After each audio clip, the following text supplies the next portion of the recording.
Good morning. It is 4:45 in the morning, and this is how I start a typical day. I'm gonna go inside my office because my family is obviously still sleeping.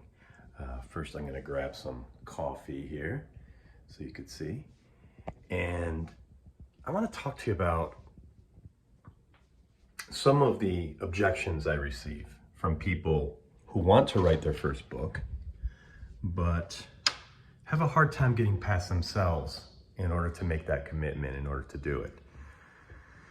Here's some of the things I hear people say when I talk to people on the phone about writing their first book. The first thing they say is, well, I have nothing to write about. Maybe, especially if you don't have a strategy, and then you may not have anything to write about. The second thing I hear people say is that, well, no one wants to read, let me put a light on, no one wants to read what I have to write. No one cares about what I have to say.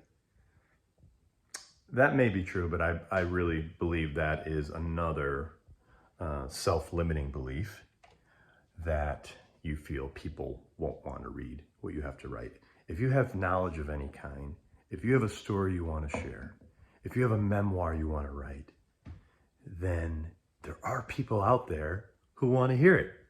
You have to find those people. We'll talk about that on another video. But the third and biggest objection that I hear from people on a day-to-day basis is that I just don't have the time.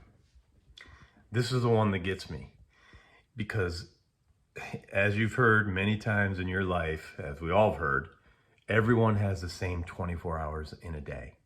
The question is, how do you spend your time? How do you spend it? Are you watching TV at night? Are you, watching Netflix? Are you watching sports? What are you doing in your spare time? Even if you work full time, what are you doing in your spare time? Are you scrolling through social media? Are you doing things that are not productive? That's the main point. And here's the thing. As I mentioned, it's 4:45 in the morning. This is the time I get up because no one else is around. It's quiet. I could think. I have my space. This is what I call my sacred writing space. As you can see here, there's my computer, and over here are my materials for my novel that I'm working on. And let me just run through a couple of these things because I think you might find it interesting.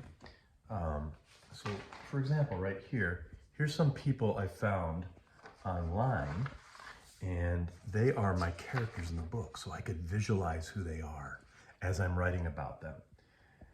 Now, you're probably going to be writing a book of nonfiction, which we'll talk about another time, but there's little things you could do like this to help yourself get creative. But let's go back to the time thing. I don't have the time. Get up early. It is the best time to write a book. Don't go on social media. Don't go on your phone. Don't answer emails. Get up and focus on writing your book.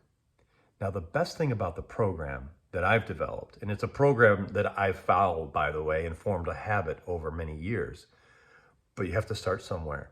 The habit that I formed is that you don't have to write a chapter a day.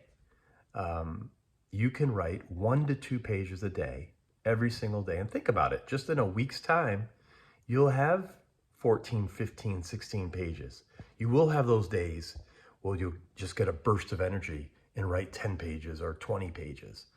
But if you have the mindset of writing 1 to 2 pages a day, every single day, over the course of time, there will be progress. So I purposely set up this program. It's a 90-day program, so that if you do the minimum work of 1 to 2 pages a day, which I believe firmly every person could do that, once you have your strategy in place, if you write 1 to 2 pages a day, you will have your manuscript complete in the 90-day period. I promise. We have people that have been through it, people like Eddie Thomason, who actually wrote his book in less than 90 days. I think he did it in half the time. 45 or 50 days he had his book written. Laurel O'Connor, she got her book done. These are real people, folks, who have real lives, families, jobs, just like everyone else. So I'm here to tell you today, you have to get rid of the excuses. It starts there. Get up early, make the time for yourself. But let's have a call. Let's talk about your book. Let's talk about your strategy. Let's talk about how I could help you get it done. Because at the end of the day, that's what it's about. That's what I love, is helping people get their first book done. I've done it. I've helped people. I've done it for myself. So work with someone, whether it's me or someone else, work with someone who has the experience. Work with someone who could give you the tips and save you the time so that you could get your first book written. Book a call, click the button below, book a call with me, and let's make this happen. Let's get it done.